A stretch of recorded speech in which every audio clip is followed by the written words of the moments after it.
Want to learn more about cannabis? Enjoy music festivals? Living on the East Coast or looking for a really good reason to visit? Then Harvest Fest is calling your name. Join us the weekend of July 14th to 16th at Fox Mountain Camping Park in the Annapolis Valley, Nova Scotia, to meet like-minded people, have your cannabis questions answered, listen to great bands, and have a blast. Service lots available and camping is included in festival admission. $60 for the weekend, or $30 for Friday, and $40 for Saturday. Food trucks, hot showers, flush toilets, and accessible washrooms. Rolling contest sponsored by Canadian Lumber Limited, with chances to win a case of rolling papers and more throughout the weekend. For info about attending or vending, email chair@mumm.ca. Hope to see you there.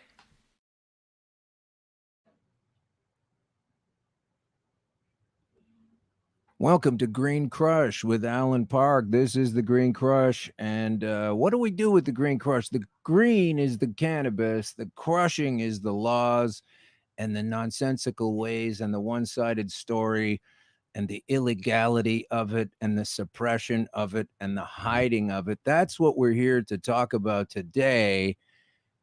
I didn't die, and this is why.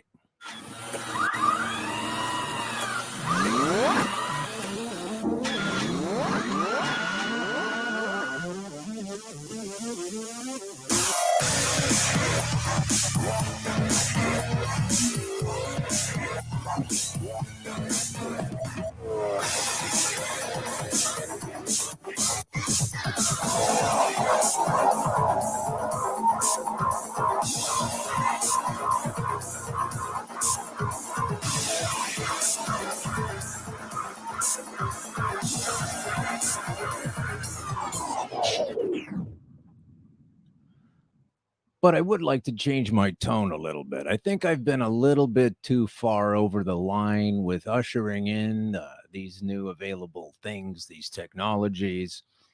And it is dangerous on a certain level. And it is something that should be restricted. Let's open up this particular episode with a segment called, What About the Children? So here's about the children. There's been a lot of talk about the safety of children regarding the issues surrounding this show. What about their brains? What about their minds? What are they thinking of? And maybe my promotion of this particular item could be considered leading them astray. And so that's why I'd like to advocate a full 100% ban, until we've done some more research, until we've done some more work on understanding the technology here. But I propose a ban on smartphones. Yeah. This is the same stupid fucking argument that always gets used for cannabis. So now I'm going to say that it's the same thing for smartphones. Death by selfies. In the newspaper, a disturbing trend, how narcissistic daredevils are not only putting their lives on the line, but also officers and the public. So that's everyone, right? There's the public, there's officers, and then there's people taking pictures of themselves with cell phones. And it's dangerous when you do it on a mountain or near an elevator shaft or some giant building that you've climbed on top of. And we know that people are doing this because they have these phones. And we know the phones, well, they enjoy those phones. They get messages on them, and there are positive attributes to the smartphone or the cell phone. But I say we should just ban them anyway until all of the data has been taken in, because that's the same position that they're pushing towards and sticking their heels into regarding cannabis usage. So why am I upset about that? I'm not really upset about it so much as I'd like to point it out. I've got a lot of notices from folks. I was going to say emails, but some of them are Twitters, but, contact saying, why are you pushing this so hard? And the reason I'm pushing it so hard is because if you're familiar with how a pendulum works, you'll know that when it spends most of its time on the far side of the swing, it's not going to right away come to the other side. It's gonna take some time to go through its little arc. And I'm just pulling on that thing as hard as possible, that fucking clock piece, to get it over there, because a lot of the tricks and ruses that these folks are using to fool us about cannabis and what it is and what it does and how it works and what it's good for and what it isn't good for is by the suppression of knowledge. And that's just basically keeping knowledge in a little box. And it's available knowledge, and I've found a lot of it myself, but they just want to keep it quiet so that a lot of people don't know about it. And then you can build the argument against it. You can build an argument against, what about the children? What about glass? What about power saws? I've said this before. I'll say it again, but I'll stop once I get an answer. I have not got a sensible answer to that yet. So welcome to the Crush, episode 4. What do we have for you? I'd like to make a few announcements. Of course, our wonderful theme song provided by Legna Zeg. I'll spell it for you. Legna and then Zeg. Fine instrumentalist. And you can find the work of this particular person or individual or collective on YouTube. And that piece that we open with is called The Reflection. That's pretty cool stuff. And we are broadcasting from another sunny, hot day. I do not have my tie on at the moment because of the heat. So that means that some of the things that I might say might not be true because I'm not wearing a tie. And you can only believe stuff when people are wearing ties, whether they're bankers or politicians or sitting at a desk at 10 o'clock at night telling you the news. So I don't have a tie today because it's hot, and I'm enjoying it, though. I do like the heat. We're broadcasting from the Pacific Junction Hotel. Come down next week and step in and take a look. It's a wonderful place. And it is at 234 King Street East in Toronto. Eggplant Digital Network. It's part of the Eggplant Independent Creative Content Hub. This is a fantastic thing we've got going on here. Of course, Rob Mike Richards. There's a guy named Russell working here. He's always here, though, right? He's always here. So it doesn't matter what show it is. It's just the host plus Russell. That's what we should really have 10 shows called the host plus Russell. That's really all it is. Russell's the unsung hero. And so that we have that out of the way. I'll get some ads for you later on. Puff Jam, Karma Cup, cool things to attend. Now let's get to the business of the show. Klutzing it up here with the microphone. So what's been happening for the last week in cannabis promotions? Well, I say that if you wake up with cancer, your doctor says your death is soon and inevitable. What to do? A plant. That's it. That's my whole premise. It's not to sit around and eat cheesies, although that does sometimes come into it. But I definitely do recommend checking out this particular medicine, particularly if you are unwell or if you don't want to be unwell, because it's a preventative measure as well. It's people ask me all the time, is it a preventative? Do you use a maintenance schedule after you've, helped yourself out of trouble with this? You have to do it every day, or do you have to do it every year, or how does it work? The best answer to that is that you need to get involved yourself. You need to get involved yourself with this particular item. You can grow it. You can buy it. You can read a lot of laws and rules about it. But when it comes down to if it's going to save your life or not, I don't really pay any heed to those markers, those indicators. A lot of reasons why. Let's get to just having a coffee there. It's pretty hot out here, but I'm drinking coffee. I don't understand it. Anyway, let's burn this Twitter page and get right to some of the incredible developments that we've had in the world of cannabis as we slowly creep towards some kind of bizarre legalization that I could say for the life of me, I don't know why, but that's absolutely untrue. I do know why. But if you think about this particular movement flipping over like a pancake, and then it just gets complicated. What I mean is right now it's illegal. Later on, it's going to be legal, or so they say. But meanwhile, the police are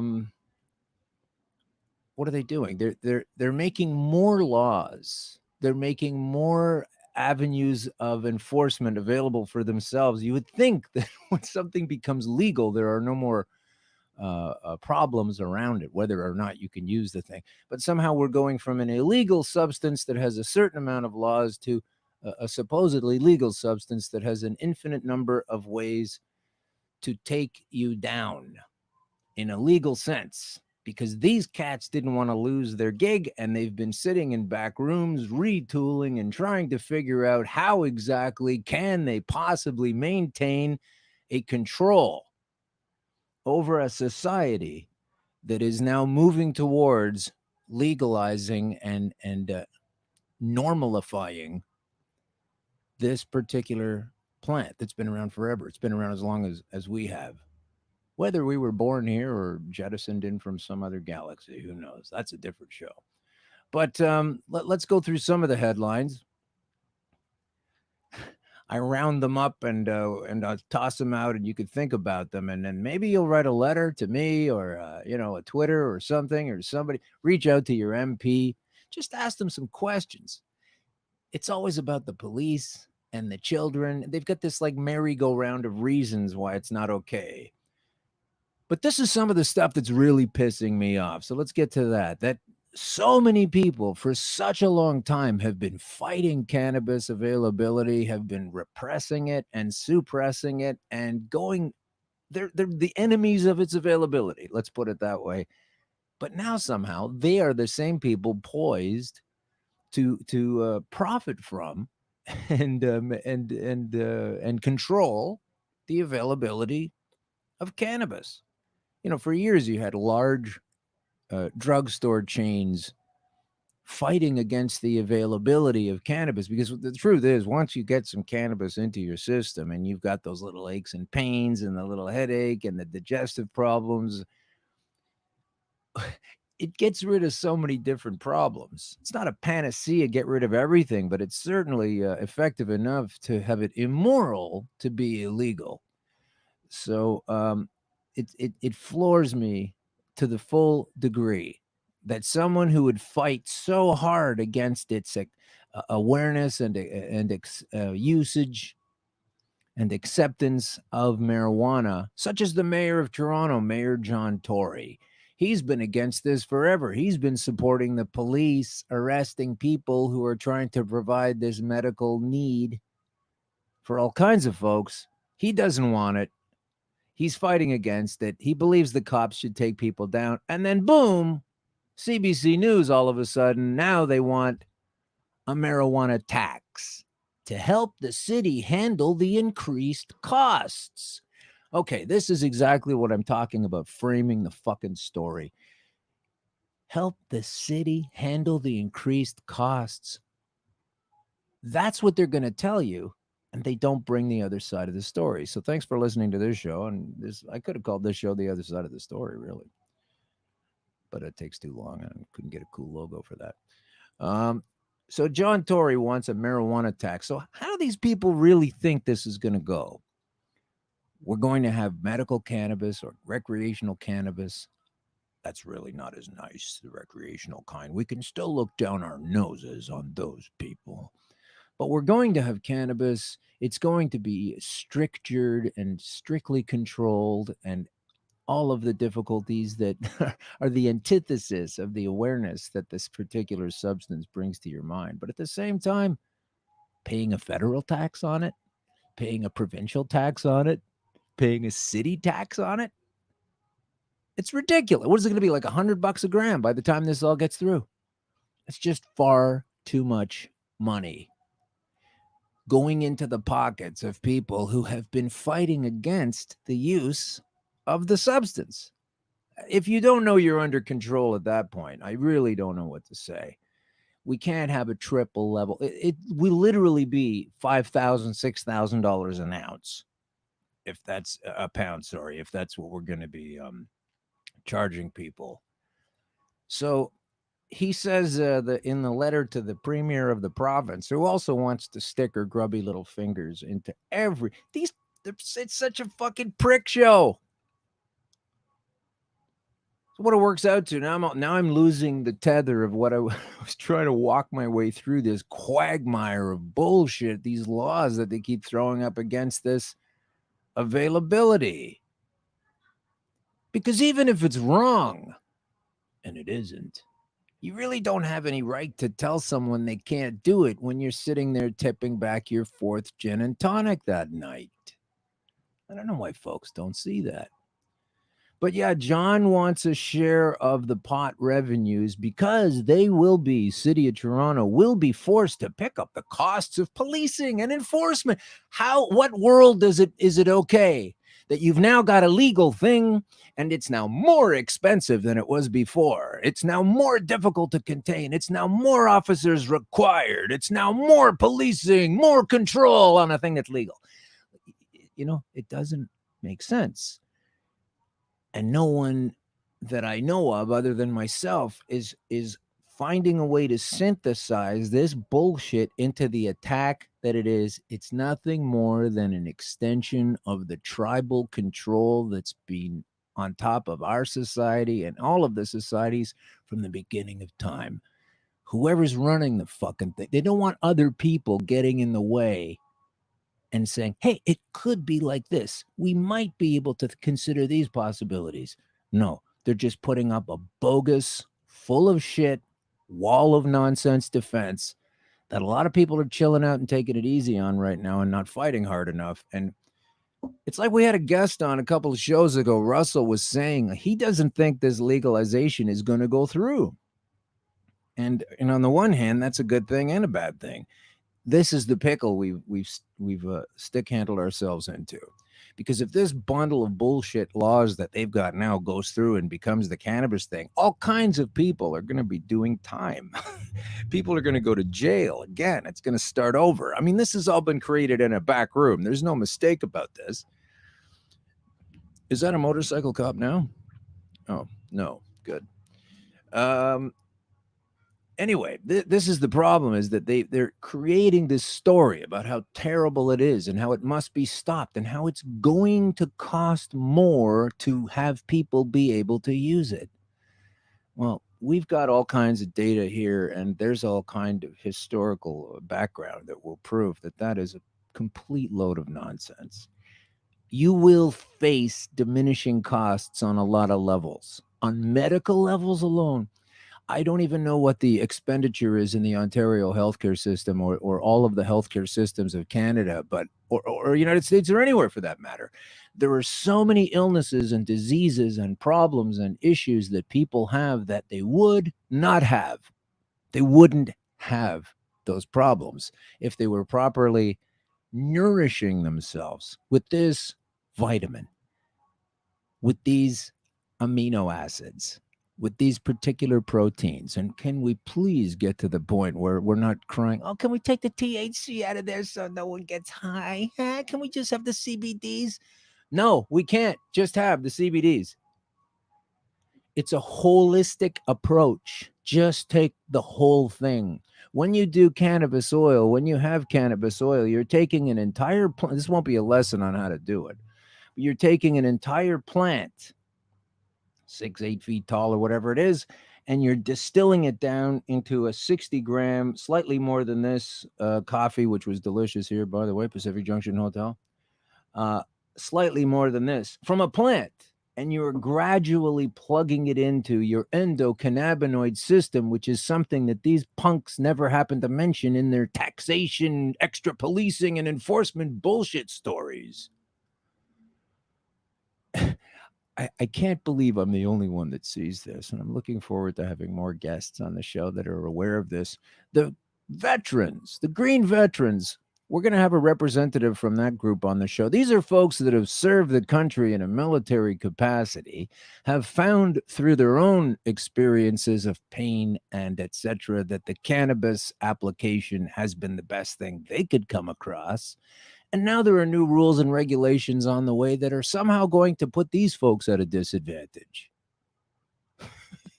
Support the troops. Yeah, don't fuck up the troops by taking away one of the most powerful medicines that they want, that they need, that they can use. Now, I'm not in the military, never have been, never will be, but I'm sure interested in talking to someone with that experience, and they'll be coming on the show in the next couple of weeks, I hope. Don't have a name yet, but that is a group of folks that definitely need to have their side of the story shared. Because you're not hearing anything other than, we need more cops. It's going to cost too much money. What about the kids? Oh, my God. I was mentioning on the last show, too, how the premiers of this country want to delay the entire process. They want to delay the entire process of the legalization. Why? Because they need to know more things. They'd like to have more facts at their disposal. But isn't it funny how we don't need to have facts at our disposal about how dangerous an oil spill is on a regular basis coming out of the ground using an ancient technology which poisons the water surrounding the area? What about the children? Gets burned up into the air and breathed into your lungs. What about the children? All to power around these vehicles that apparently you don't really need a combustion engine anymore. The big news is Google's self-drivable cars, but we don't even really need that anymore. What about the children? Is such a bull. As soon as you hear that, turn around and run away, or get ready to have the biggest argument of your life with that asshole, because they don't know what they're talking about. It doesn't make a connected, logical, sensible statement. But when you repeat it often enough, it becomes the truth, right? Propagandists, right? World War II fanatics, remember? Tell the same lie over and over again. Eventually they believe it. Well, the availability of legal marijuana means we have to have more policing. And everyone goes, oh, okay. No, we don't. Not if we do it properly. And for those premiers of the country that want to delay things, get over yourselves. The illegality of cannabis itself is the problem. Not bringing it back to where it was before all of the intervention and information suppression took place in our little tribal culture. That's the illegal thing you need to be worried about, not propping up your bullshit laws from the last several decades, which we've all found are a complete waste of time and have done nothing but ruin people's lives and jack up the costs. The war on drugs, the maintenance against drugs, the fighting against drugs, the ignorance of what drugs do, the devout refusal to speak about them at all in any kind of an honest manner in the educational system. That's what's costing more money. That's what's raising the cost and the price of running a society, not having access to a free plant. Can I get a Caesar salad over here too for the end of the show? And just leave the paperwork on the table that I need to fill out to see if it's okay if I can have lettuce from the prime minister, okay? It's the same bullshit. So one of the reasons, I guess, I mean, I just brought up a lot of different things there, but one of the main reasons, I guess, I would like the premiers of these provinces to back off and these cops to wake up and everybody else is, what are we trying to promote here? This little tribe of ours. What are we trying to promote? We're trying to promote a culture. We're trying to promote democracy. Remember that word? Remember that fake little sing-song dingle-dangle Christmas decoration they dangled at the end of your nose? Democracy. Well, when are these people going to really start getting involved with that? Never. I'm not an idealist. I don't think they're really going to do it, but I'm going to use it to call them out because the first Canadian study examining the patient's use of cannabis dispensaries finds high satisfaction. And I guess that was supposed to be some kind of pun. On this website, ubc.ca. You might have heard of it. It's the University of British Columbia, another fine Canadian province. And the study says that the patient's use of cannabis dispensaries is highly satisfactory. The end. That's it. That's all you need. You don't need to go, yes, but the government would like to shut those places down. Yes, but the government would like to trot out this hoary old bullshit line about what about the children? Yes, but the government wants to wait another year because they don't know exactly what's going to happen and they're not exactly sure how it's going to go. So they do want to reserve the card where they get to say later on, no, we're not going to do this at all. We delayed it another year to check things out and now we're not going to do it at all. You don't get to play that card.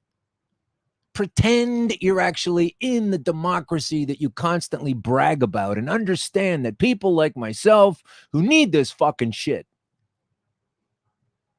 and anybody else that wants to try something and anybody else that's had the doors slammed in their face because they didn't have another medical option available, fuck that. We're looking at a democratic study here. Patients' use of cannabis dispensaries finds high satisfaction from the UBC, okay? Patients who use it for therapeutic purposes, CTP, rate storefront dispensaries highly for quality, safety, availability, and efficiency, but less highly for cost compared to some other cannabis sources. So there's some other cannabis sources too, but let the market find itself.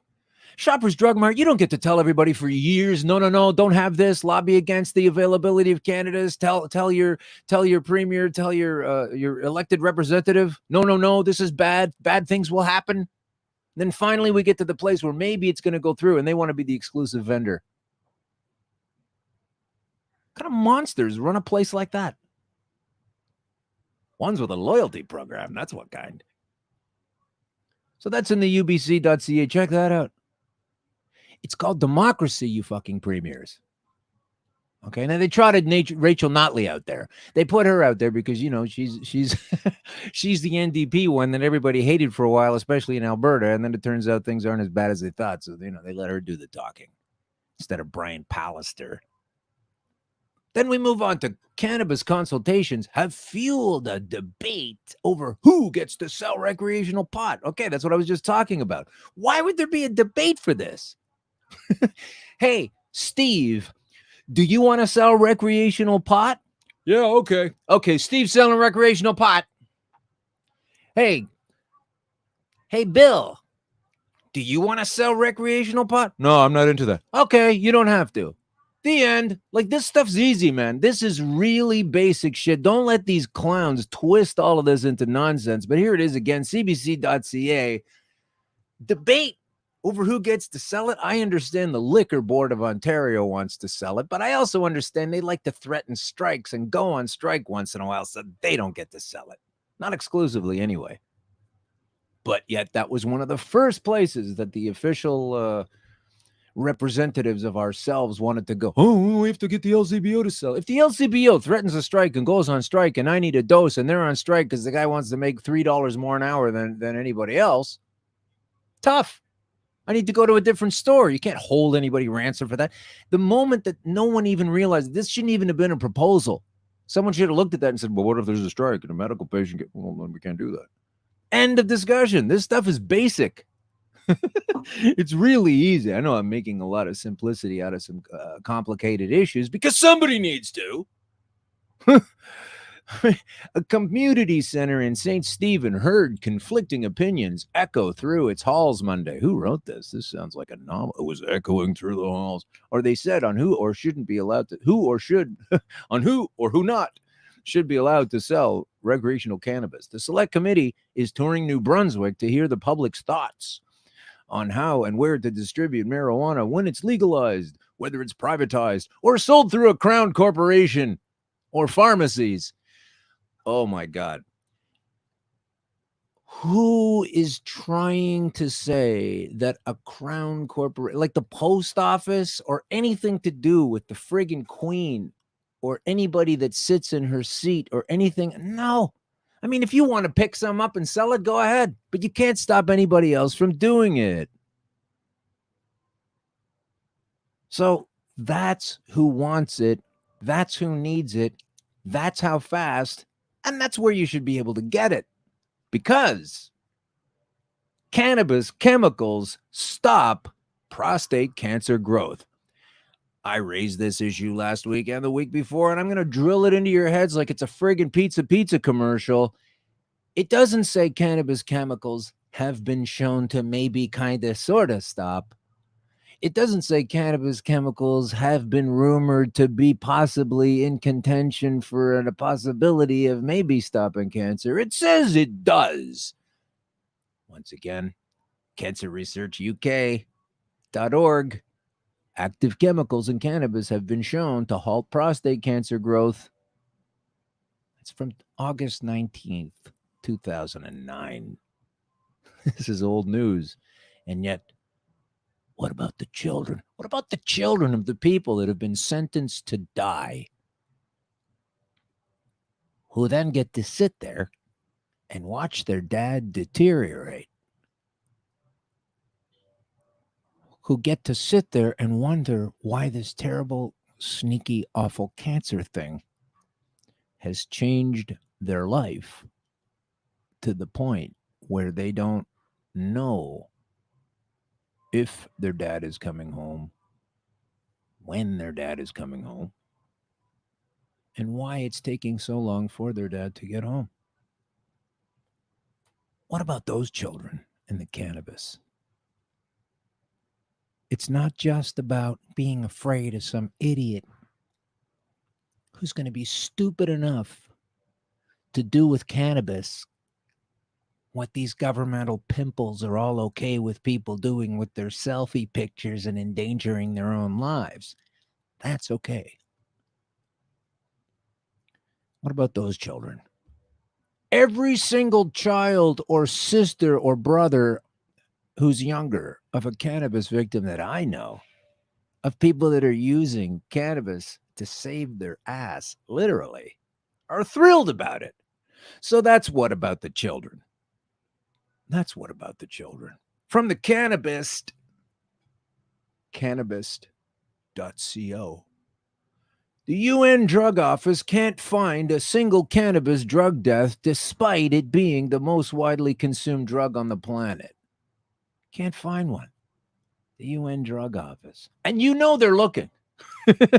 They want to find as many dead people with a joint in their hand as possible so they can ramp up this attack on freedom and science. But that's where that is. A report stating that cannabis is the planet's most widely consumed drug, estimating 3.8% of the adult population using it in 2015. 3.8%. That'll go up when people realize it's okay. Governments have said it's okay, and it can actually help you.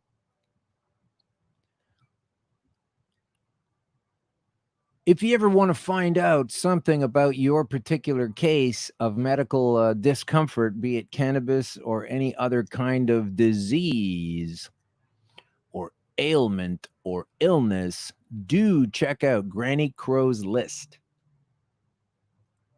All right, and I'm going to give you that exact URL for that because it's incredibly powerful. It's Granny Storm Crow's List. Granny Storm Crow's List. It's GrannyStormCrowsList.wordpress.com. An incredible treasure trove of information regarding cannabis and its application towards all kinds of things, from squamous cell carcinoma, testicular cancer, thyroid cancer, kidney cancer, you name it. It's probably in here. You can probably get more help from here than some guy saying, there's nothing you can do. So check that out. That's really important. Granny Crow's List. So now we're going to move into, we're going to talk about Cops or Truth. It's always a different story with Cops or Truth. This one's coming right out of the paper. I've said this before, mentioned it on the show. There's so much enforcement going on of these dispensaries, so much arresting of people, and yet they don't prosecute them. They're letting them go. The customers aren't even being charged, which I'm not disappointed about, but it doesn't make any logical sense. And they just let them go, and that's it. Doesn't make any sense. Just stop doing it. Stop fucking up people's lives. Because while the police are doing that, they're also complaining about the fact that they're burning out. They're too tired. This is Inside Toronto Cops Burning Out. Saunders and Tory hit back after the union alleges that the police are overworked. The union says they're overworked. Maybe they shouldn't be busting people constantly left, right, and center, where later the charges are just going to be dropped anyway, and you're dragging it through the court systems, wasting everybody's time, fucking up people's lives, making them late for things they want to do. Kind of sick and tired of this. I really didn't think I was going to be talking about things like this 3 or 4 years ago. I was lying on a couch wondering if I was going to be able to get upstairs to go to the bathroom. Now I feel like I just want to tear the walls down. Apparently I might get in trouble for this later too. I want to make a particular note right now that just the promotion of cannabis as a thing might be a law that someone could be deemed they're breaking that law. Could be arrested for that when the new system comes in. So maybe all this promotion I'm doing right now is okay in the moment, but later on they'll be knocking on my door. It'll be a first time if they do that, because I've been talking about this stuff ever since I knew it worked, and no one gives a shit. No one gives a shit. Not no one. Immediately circled friends and everything, but other people are like, what happened? I don't know. So it's understandable that people wouldn't believe a comedian who used to, tell jokes and be silly and make up little gags and stuff. And maybe that guy's not telling the truth, but I am telling the truth. The chief denies the officers are suffering burnout, but hey, there is that debate going on. This is Police Chief Mark Saunders. He denies the Police Association claims that officers are at a breaking point because of reduced staffing levels. Saunders told a television station on Tuesday morning that during peak times, there are hundreds of extra officers deployed on the city streets. So that's what he's saying. And then the police union, and those are the guys that make all the money on it, right? They're the ones saying, oh, they're exhausted. Well, I think we can solve a lot of these issues right now by just telling these fucking people to stop arresting people who are purchasing a plant.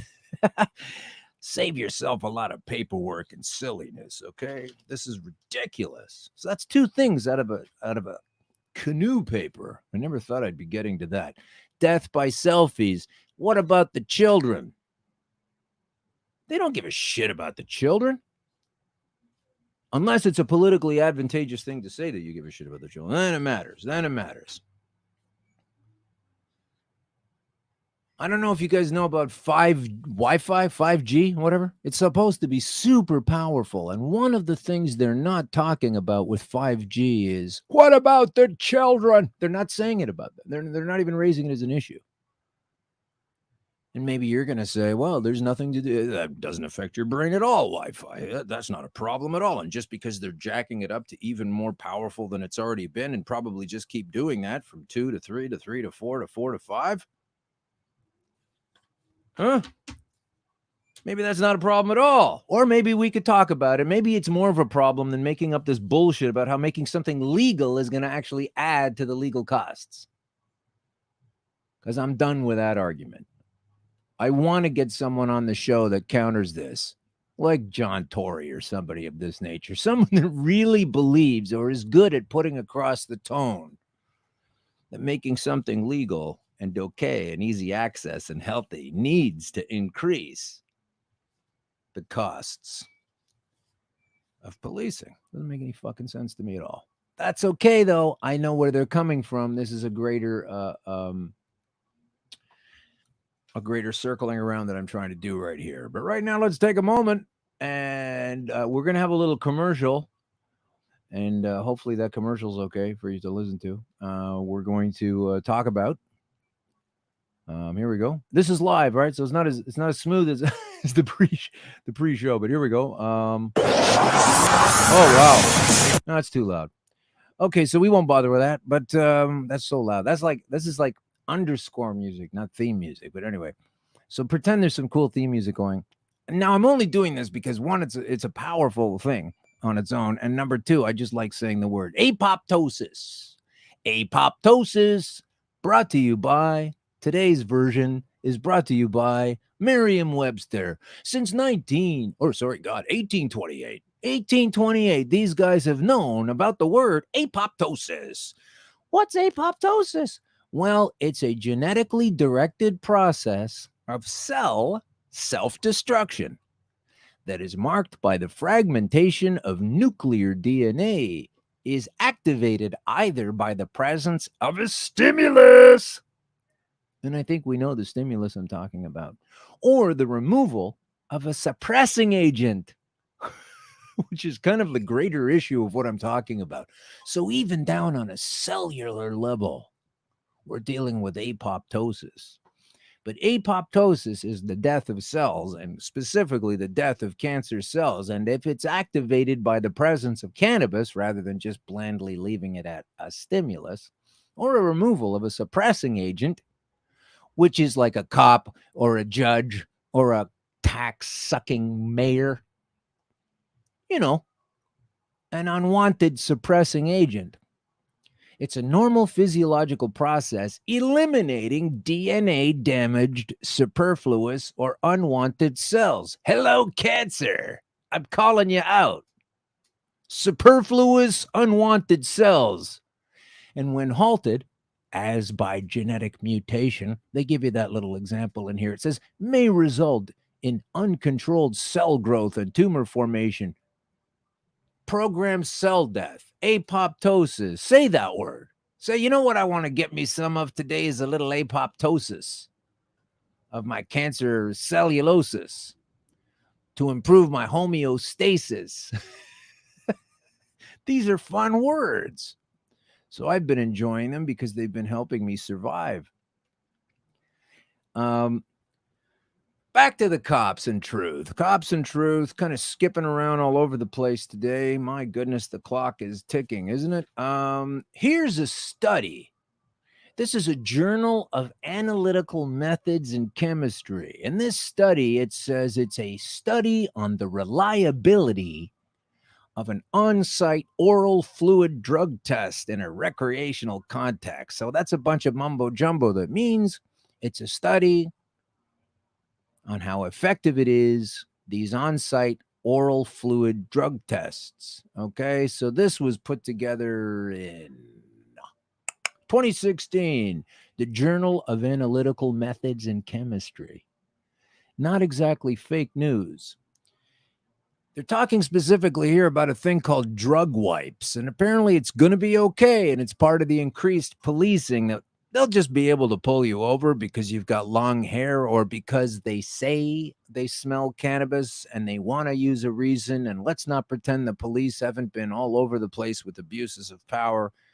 Speaking of iPhones again, one of the reasons we know about all of that is because of the iPhone. It's not just a new phenomenon. We just didn't have it in the 30s, 40s, 50s, and all the way through time. But this new thing they want to do is to be able to pull you over like a a drinking stop, and you pull over and you barf your boozy breath into an analyzer, and they go, oh, this guy's drunk, and they pull him over. The thing is with cannabis, though, is it's completely different, and they keep ignoring that fact. More information suppression, because when you drink alcohol, and I'm not going to condemn alcohol, I mean, we're in a bar right now, but it's a fact that when you take alcohol into your body then begins to try to get rid of the alcohol. And that's why within several hours after consuming it, you're back to kind of normal again, or at least not drunk. And that is alcohol. It tries to leave your system, whereas cannabis does not try to leave your system any more than vitamin B12 tries to leave your system, but you need to replace it, and on, and so it goes. So the fact that they want to arrest people for showing signs of cannabis in their blood when it's normal to have cannabis in your blood, stupid. They now have these things called drug wipes, and it's like a little serviette, I guess, and they can wipe it across your forehead if you're not compliant, or you can put it in your tongue if you are.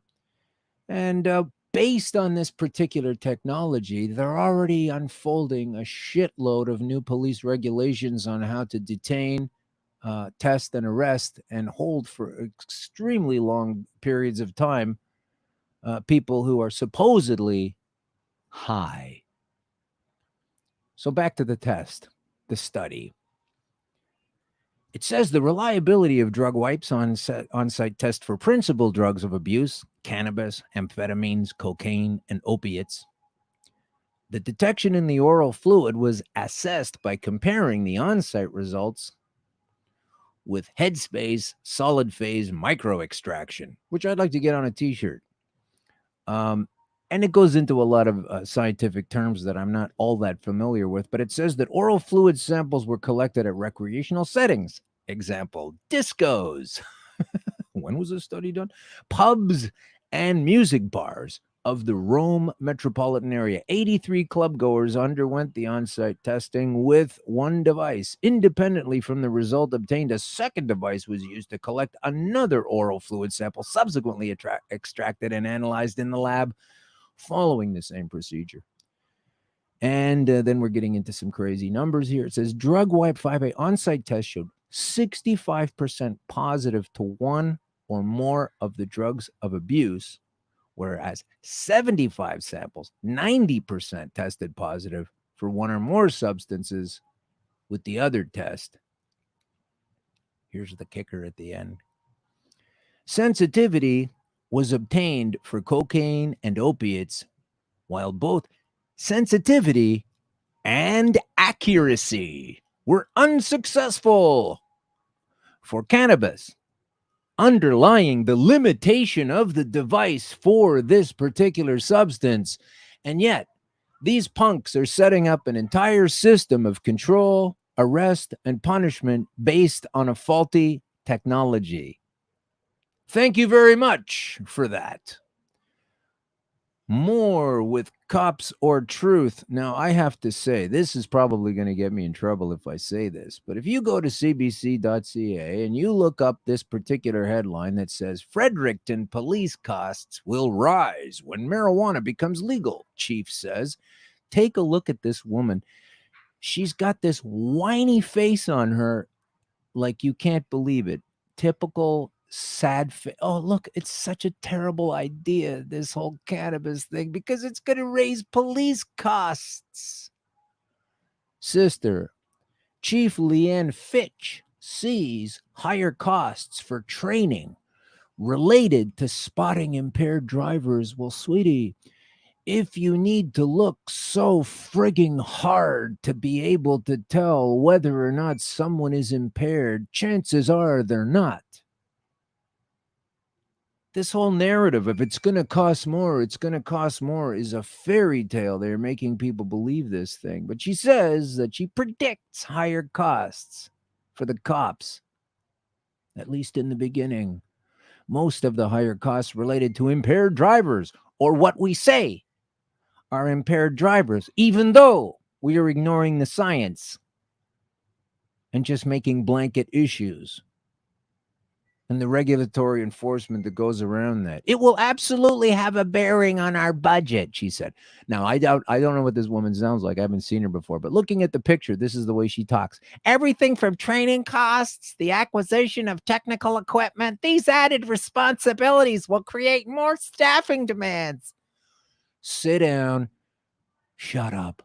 Don't worry about it. Chief Leanne Fitch. And we all know what that rhymes with, huh? Brienne. But anyway, she is wrong about this, okay? Because first of all, it should cause less expense. It should cause less expense because when you don't have a particular problem, you don't need to enforce the things around that thing that's not a problem anymore. It's pretty basic stuff, number one. Number two, even if it is going to be more expensive for you and your little police force sitting out there on a hill, regardless of province or city, tough shit. We are not here to make sure that the police budget is always higher than it was before. And if anything's eating into that, we'll have to forego it. These kind of people remind me of like the turn of the century when the blacksmiths were really raking in the money, you know, and then all of a sudden some joker invents a car and they're all whining and complaining and saying, this is going to eat into our budget. If they invent a car, I won't make as much money shoeing horses anymore. We need to stop this. Things keep rolling, though. Chief Leanne Fitch put it this way: I hope it costs you more money, and I hope it means that your budget overall is trimmed down and that you can release some of the officers whose workload has much to do with cannabis enforcement. Listen, man, it's in the Bible, okay? Page 1. I wouldn't call me a religious person, but page 1. It's right there for you to check it out. And while we're on the topic of the police, let's go back to Toronto Chief Mark Sanders. My goodness, the time has flown away. Did you know that Mark Saunders, the police chief of Toronto, last summer went out there and apologized to the city and the gay community for all of the arrests and disruption of people's lives and just basically fucking around with people who were doing what consenting people want to do. And that's all that really needs to be said. They were consenting with each other as adults. But from the Torontoist, it says February 5th, 1981, at 11 o'clock, patrons of 4 bathhouses in Toronto downtown, the Barracks, the Club, the Richmond Street Health Emporium, and the Roman Sauna Baths, were surprised by 200 police officers in a series of coordinated raids. Does it sound like a dispensary to you? And today, and what's going on? It says the law enforcement officials claim that the raids were the result of 6 months of undercover work. How much did that cost? How much did that cost? Where's the fucking price tag on that? Because all we got out of the police chief last year was an apology for doing it. There was no coming forward with the financial penalty. Like if I came out and said, okay, 30 years ago, I did this terrible thing that fucked up so many people and put them in jail and ruined their lives and ran up a huge tab and was the result of months and months of investigation that turns out didn't even need to be done. But I'm sorry. Sorry. Anyways, moving on. This is why people years down the road, like when this happened, Mark Saunders was probably 15 years old as a kid, you know? But he is now the police chief saying, sorry about this. So here we are back in 1981, and cops are going into gay bathhouses, and, well, not that bathhouses are gay, the folks inside of them are. You can't really ascribe that kind of thing to a building. Although, that's a whole other topic when you look at the Big O in London, England. However, back to the point. The point is, a bunch of cops went into a place where consenting people were doing something that they had consented to and wrecked their lives 30 years later, 36 years later. The acting current police chief gets to say, hey, sorry about all of that. We were wrong. We wasted a lot of fucking money doing these months-long investigations and then later subjecting people to excessive mistreatment, especially when it came to verbal taunts about the sexuality of those assembled in the bathhouses. Bunch of pigs running around telling people what they can and can't do. But those raids marked a turning point for Toronto's gay community because the protests that followed indicated that people were no longer willing to endure derogatory treatment, deriding their lifestyle from the police or any other in spheres of influence. So instead of waiting 36 years, which will be, what's that going to be? 2056, 2054, some bullshit. Imagine this. Okay, so in 2054, if we follow this same model, the current police chief of Toronto, who at this moment is probably 12 or 13 years old, he will then later have to come out in the summer of 2054 and say, hey, Toronto, I used to be a little kid 30 years ago, but now I'm the Toronto police chief. And on behalf of the police, I would like to apologize for the months-long investigation and research that became Project Claudia, that became us busting people using a plant. I'm sorry about that, okay? And then we can have a prime minister who some people will like and some people won't like, and we can have a cannabis pride parade. in the way he does in the gay pride parade, walking down the gay area of the city with a nice little pink shirt on. He can walk down another area or the same area, I don't care where it is, somewhere in the city that says you can wear a green shirt. And you can talk about cannabis pride. And you can stop spending money on illegal investigations into what people do in their spare time and in their free time with a fucking plant that grows in the ground and was put here by God. And you don't even have to believe in God to understand the truth of that. Because if they bust you and you put your hand on a Bible, well, that's the God I'm talking about. So if you believe in God, you can use this and take it to the bank. If you don't believe in God, you can say, well, you guys believe in God and you guys said all of this, so I'm going with it. Either way, they're screwed. But I'm so sick and fucking tired of hearing about, oh, it's going to cost more, it's going to cost more. No, because you're not going to be doing a whole pile of shit that you don't need to do. You can dial down the big capital O on oppression. We're finished. We're done with this. Learn the lessons of the bathhouse raids. You were a bunch of pigs. You invaded people's lives. You affected what they were doing. You screwed up their kids at school. You made them pay extra money. You fined them. You subject them to taunts and torture. We are now seeing that lesson 37 years, 36 years down the road with cannabis, and you can fuck right off with doing that. I'm not going to be pulled out of my car because you say you smelled cannabis, and then all of a sudden you're dropping some stuff here and there, and next thing you know, I've got myself a big old mess to clean up because you guys were concerned about losing your jobs and losing shit to do when something becomes legal. Go be a blacksmith. We've just invented cars. Go cry to someone else about your fucking horseshoe money. Let's not do this same mistake again with the gay bathhouses. And then you got to apologize. And it's not even the same guy. It would have been better if the police chief at the time came out and said, oh, that horrible thing we did last week. My God, I'm embarrassed.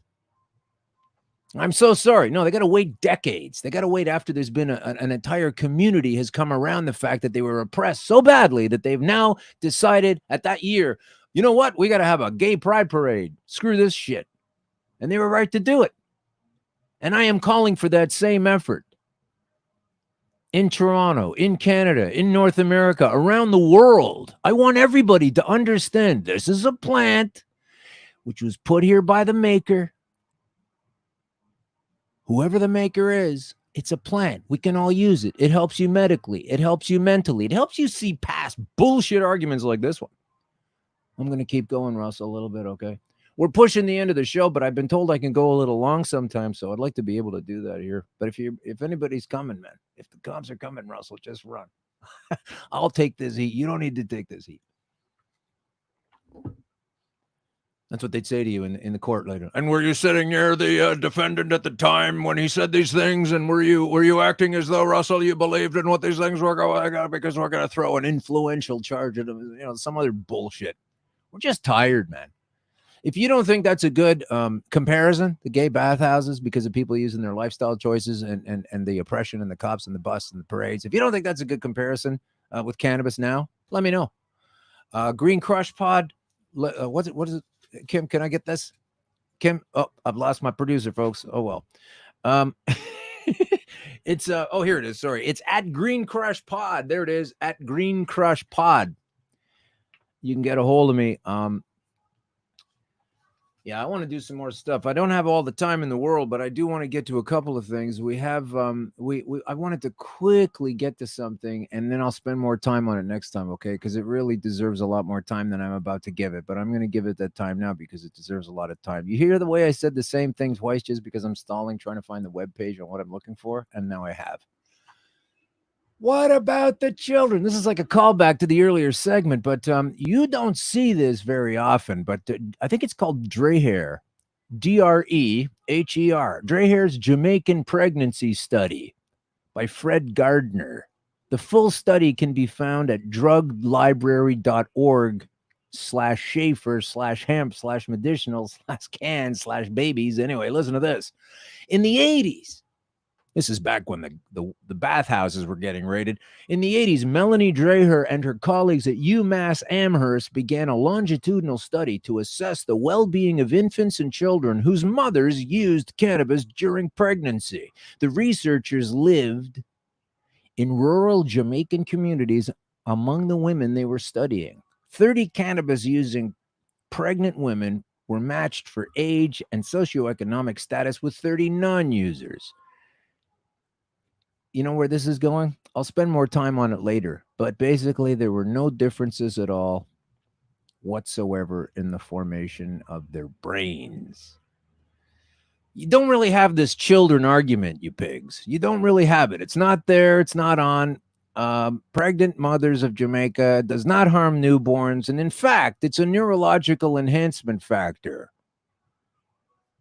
It's not that your brain is getting all damaged. It's that you're taking in information that leaves you so friggin' disappointed in the people that are supposed to be leading this thing.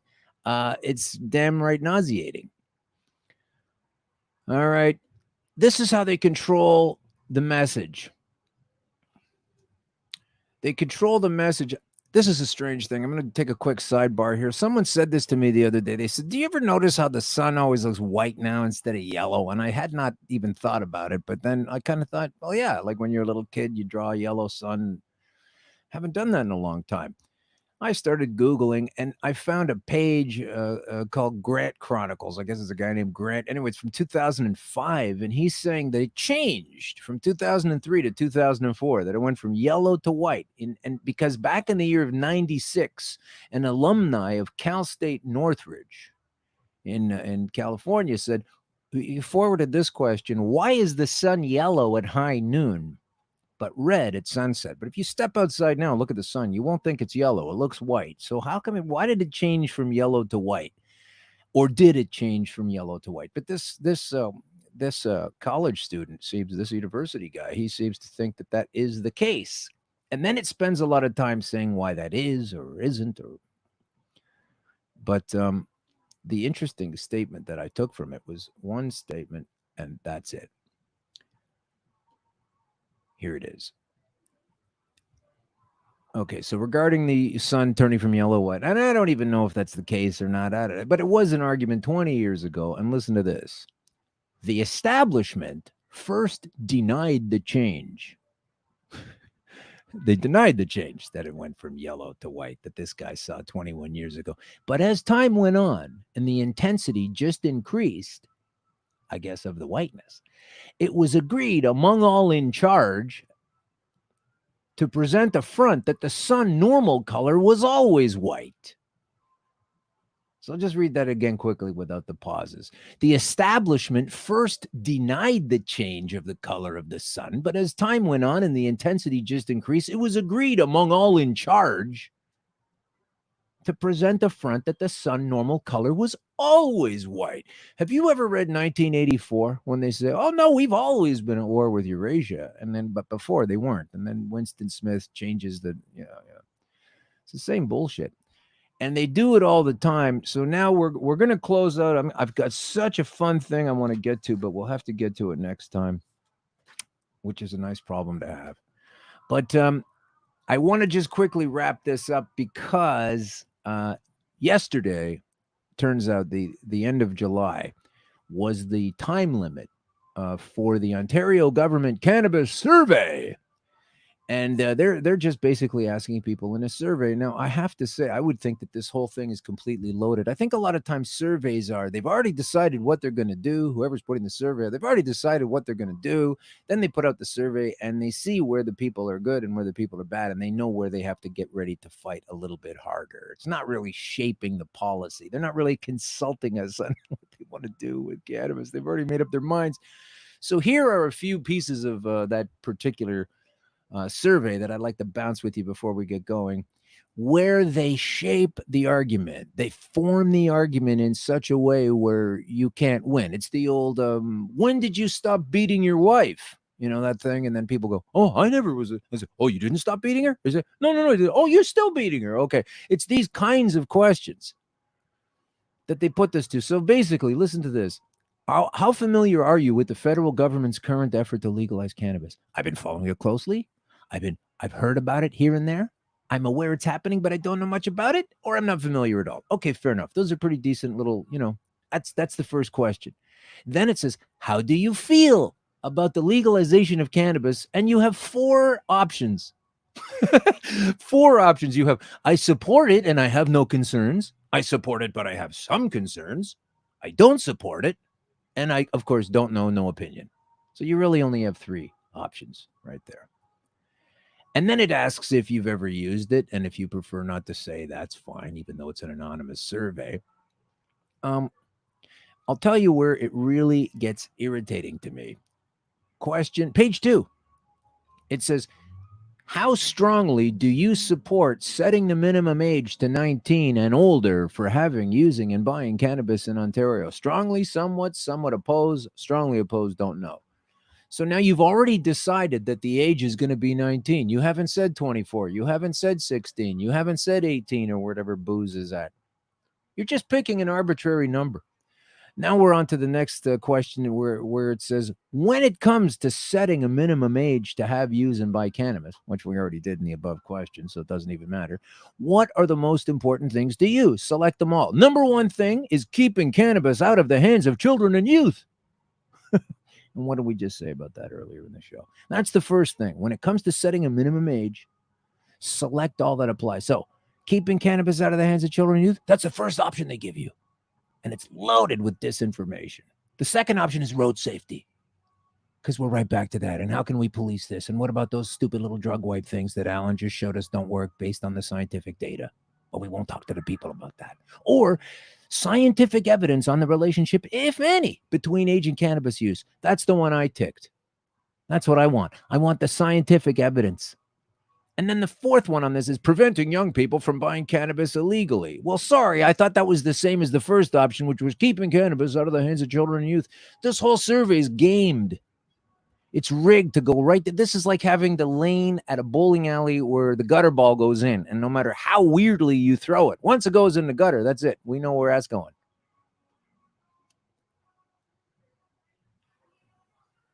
When it comes to recreational cannabis use, should landlords and property managers be able to restrict tenants and condo owners from vaping and cannabis in their units? Good luck enforcing that. Good luck enforcing that.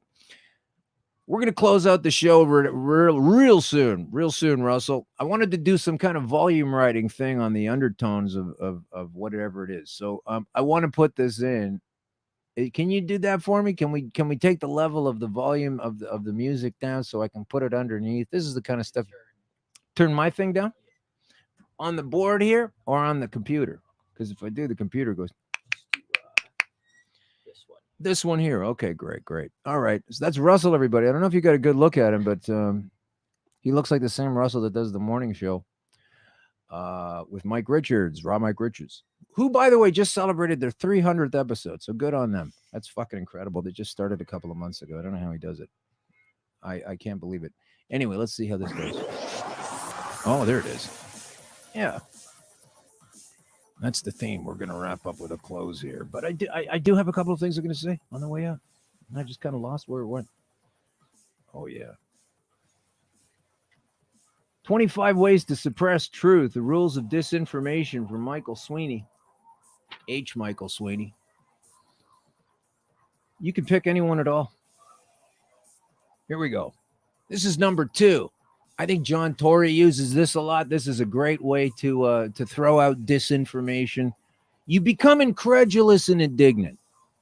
You avoid discussing key issues and instead focus on side issues, which can be used to show the topic as being critical of some otherwise sacrosanct group or theme, also known as the how dare you gambit. Politicians are full of this stuff. The how dare you gambit. They're coming at us with a deficit of facts. They have hardly any information. They're setting a tone that no one is kicking back against, and we are all sleepwalking into a further morass, a terrible morass of even further controls and strictures than were ever there before, all being called legalization when it's even more control and tightness around our throats than it ever was before, which is incredible to me. I don't want to be the only one kicking against this, folks. So hopefully get on board here, okay? Green Crush Pod. At Green Crush Pod. It's real easy. Find out, get a hold of us, send a message. This stuff is an ongoing attack, disguised now as a benevolent gift. So it makes it even more nauseating if you really want to know about it. Where's that one? Oh, here it is. Okay. So I am happy to say that at this point, the Jamaican pregnancy study is something you want to take a look at. We'll get into the usage recommendations later on. That's even more funny because they've already made up the usage recommendations on the one hand. And on the other hand, yesterday was the last day to get some feedback from everyone to see what they want to do with it. So talk about putting the cart before the horse, or the car after the horse that used to have the blacksmith fixing its shoes, but now we're moving on to a different thing. Only it's not from 120 years ago, 130, 40 years ago. It's right now. We're going to use this stuff, and we're going to come after the people that make up lies about it. There are a lot of people listening to the show now, and some people that have not yet heard of the show that are going to get on board this thing so heavily because we got another year, apparently. Got another year to show these clowns what's up, and it's not going to be in the liquor store. It's not going to be something that keeps on being stigmatized like the gay bathhouse raids at 37 years ago. Hey, Mark Saunders, I'm trying to give you the opportunity to apologize now for Operation Claudia, rather than apologizing 37 years ago for something you had nothing to do with because at the time you were playing with your Nintendo. Now's the time to stand up on the right side of the law and say, Operation Claudia is a scam. I'm sorry for arresting people who are simply trying to either act in a free and clear manner or remedy some kind of illness. We're done listening to it. And you're done listening to this. This has been Green Crush with Alan Park. I'm still alive because of this shit. Maybe you want to try that as well. Come back next week.